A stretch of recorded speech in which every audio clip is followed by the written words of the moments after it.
A couple of housekeeping things.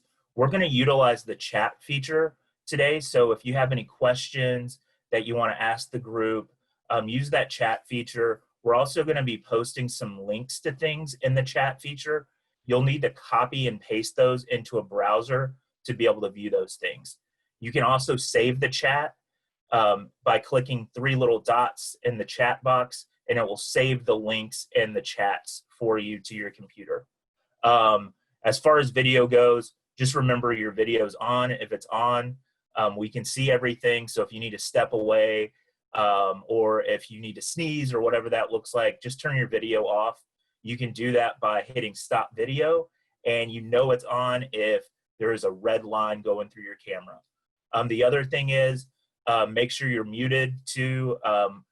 We just want to keep it camp in here and camp friendly, and we want to keep the background noise limited so everybody can hear those great comments we're going to have in this session. And now I'm going to pass it over to Jennifer, who is going to make an introduction for awesome announcement right now. Hey everybody, thanks for joining the town hall today. It gives me great pleasure to introduce to you Gretchen Throop with ACA, and she's got an amazing announcement for you, something fabulous that all our members will be able to participate in. So Gretchen, take it away. Unmute. Hi, thank you. Thank you, Jennifer and Aston. And thank you all for inviting the American Camp Association here today. I see some names and faces that I recognize and others that I don't. Glad to be part of your group. So the announcement is that we have a free membership for you. If you are not already a member of the American Camp Association, you can join for 1 year for free, no commitment. And I'm posting the information about how to do that in the chat. And if you go to take advantage of that and you have any challenges, please be in touch with me. I'm the Director of Membership at American Camp Association, and in that role, myself, I and my team, our job is to help people navigate ACA resources. So if there's something that you're looking for that you can't find in our massive number of web pages, or you think you heard it, please reach out to us. We're happy to help you figure out where it is, what it is, or if we have it. So I wanted to cover a couple of quick things that I think will be interesting to you, especially those who are not familiar with ACA previously. We have unbelievable COVID resources right now. Most of those resources are available to anyone. We have tried not to put them behind a member wall. There are a few things that you would get a better price if you were a member, but even most of the webinars and educational pieces are available at no cost. So go look at the webinar or at the COVID resource page. Also, we're aware, as probably you are, that the CDC guidelines for day camps were to come out a week ago. They are not out, and we know today from the news media that they likely will not come out as part of that 17-page document that addressed the reopening of America and a bunch of different industries. The American Camp Association is pushing to have the CDC pull the day camp guidelines out of that and put them with the hopefully forthcoming resident camp guidelines, and release those separately. In addition to that, we are publishing our own camp operations guide, summer 2020, which today, if you go look at this, you'll see a table of contents. By a week from tomorrow, each one of the elements of the table of contents will be linked to real content. But if you go look at that, you'll see how much detail will be there.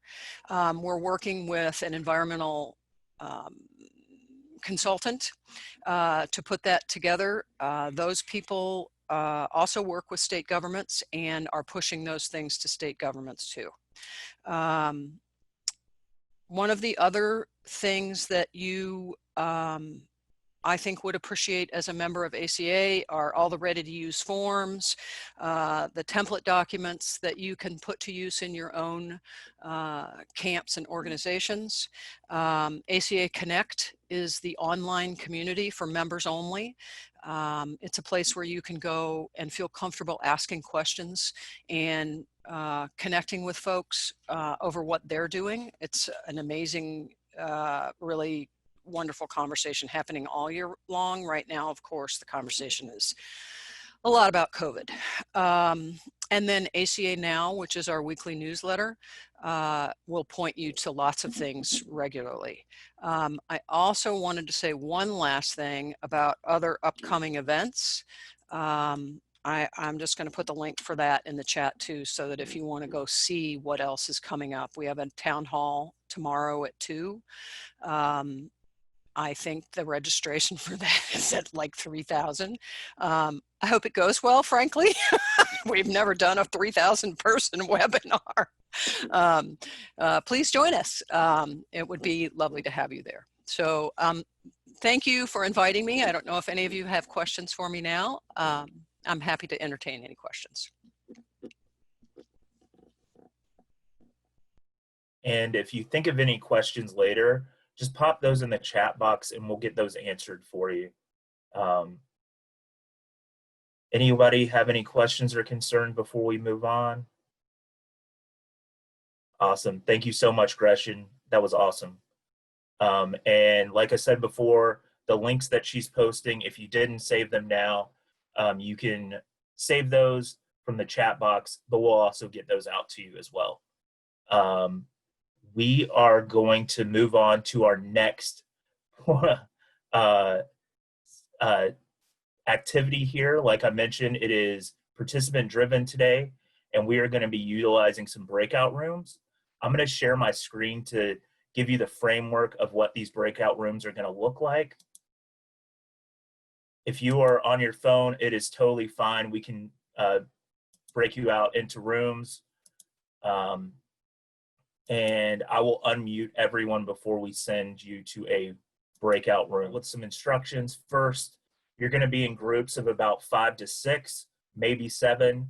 And once you get in there, you're going to want to assign 3 roles when you get into those rooms. One is going to be a reporter, because when you discuss those things in your room, we're going to want to hear back when you come back from your session. So you're going to report what your group has discussed. There's going to be a note taker in just a minute in the Google or in the chat box. I'm going to drop a link to Google Docs. You'll need to copy and paste that into your browser so you can access that Google Docs. In the Google Docs, you'll see breakout groups, and the number of your breakout room corresponds to the number that you need to take notes with. Additionally, you need to assign a timekeeper, so that person's going to keep you on track, where we're going to give you about 15 to 20 minutes to discuss everything. If you need longer, no problem. We'll go around and ask if you need more time, but making sure that you cover all of the questions and everybody has an opportunity to share in your groups. Like I mentioned, it's going to be between 15 and 20 minutes. We're going to focus our discussion on programming right now. And those 3 questions are going to center around: how are you doing personally and as an organization? What is your camp doing? Or what are you thinking about doing? And how can we help? So how can the people on this call help you? How can COCA help you? And think about those areas that you need help in. So I'm going to copy and paste the Google Docs in just a minute, and you'll need to access that before you go into your breakout rooms. And finally, the reporter, like I mentioned, you're going to report and summarize what your group has talked about. So towards the end of your breakout group, make sure you refocus so you can come up with a good report so everybody can know how you all are doing, what are the great things that your camps are doing or thinking about doing, and those areas that you've decided that or common themes or things that COCA or this group can help you with today. Well, for doing that, I hope it was helpful. Just wanted to show you first like what a breakout room looks like and some of the features that you can do in those breakout rooms. And also that just giving time for people to speak is a really powerful time and connect without having too much planned before you get in those rooms. Now we're going to get into the reporting. So I'm just going to go by breakout room number. And if the person that is the reporter will unmute themselves and let us know what you talked about. So you're going to share the highlights of your group. All right, group 1. Okay, that's us. Hey, y'all, it's Kelly Reese with Smile a Mile. So I was the reporter, and we had some great conversation about kind of what we're all doing. I hope in Okazu, Smile a Mile, we're represented. Rich, where are you? H-Town. So we talked about kind of planning that's going on and making sure we have flexible scheduling for whether we're doing live or videos, what makes the most sense for family camps versus individual camps or individual campers. Also, Deb brought up a good point of the balance between like the camp traditions and the time that kind of takes up.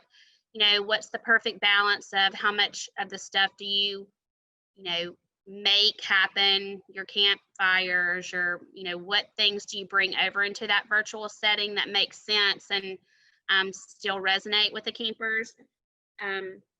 Also, I brought up the question of how do you include the volunteers in a way that's not overwhelming, where you have so many who want to be involved, but yet you maintain that camp culture and closeness, because they're coming back to us next year, and we don't want to.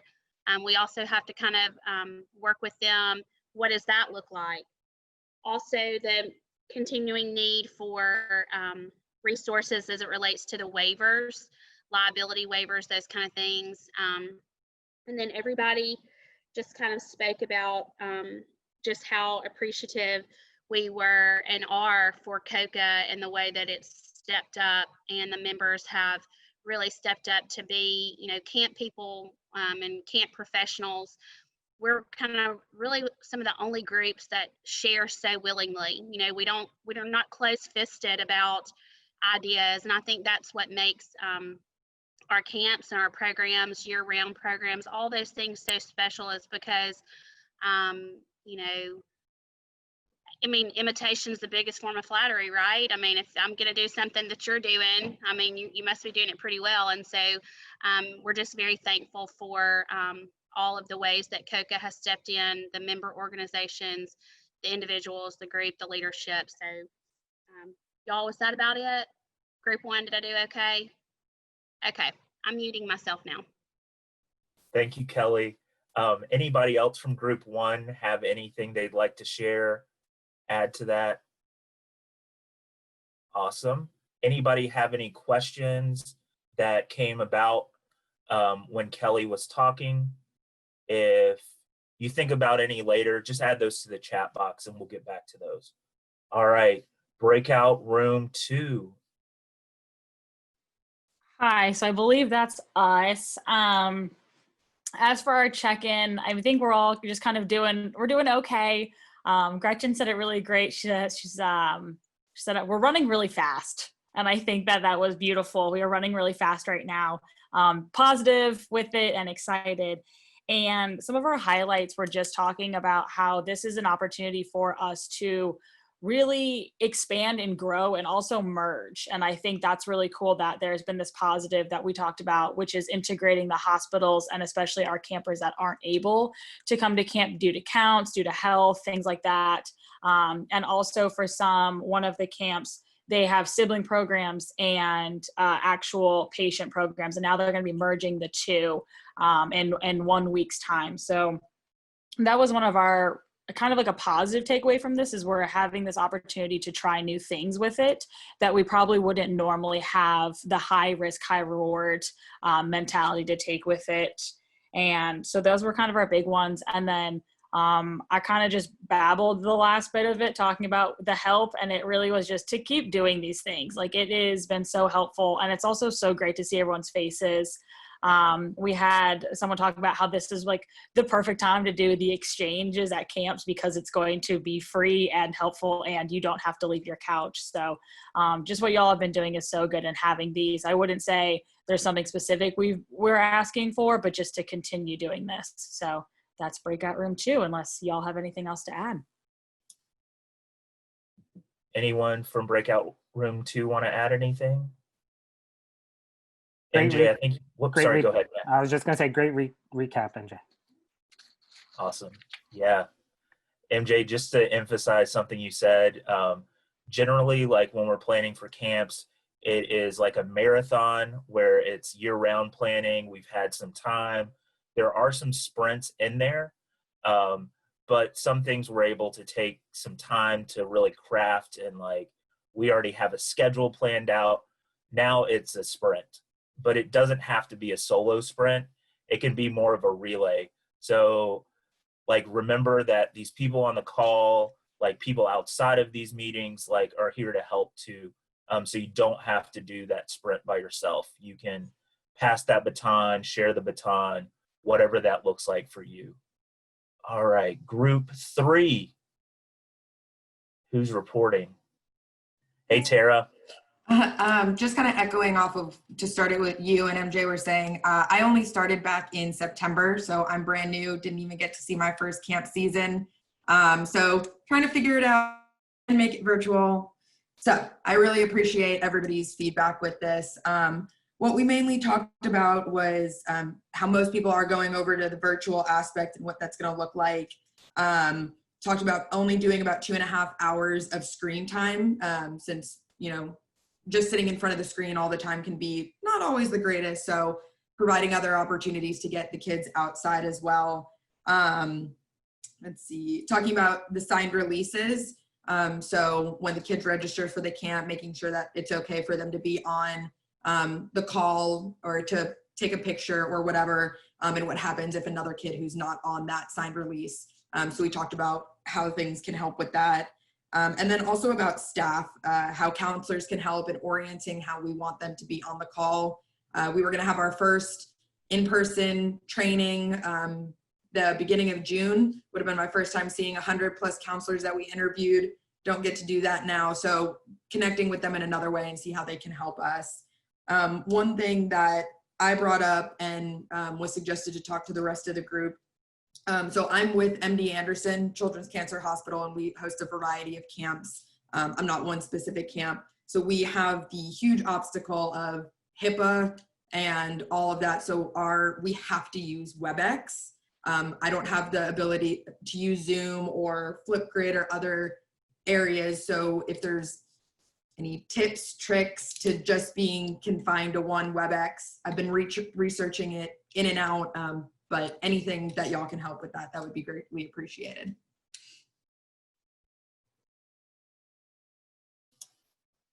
Tara, to give you some help, if anyone's considering using another platform aside from Zoom, maybe give Tara a message. Tara, if you're cool with it, if you'll put your email address in the chat box, if anybody's using WebEx, give her a shout.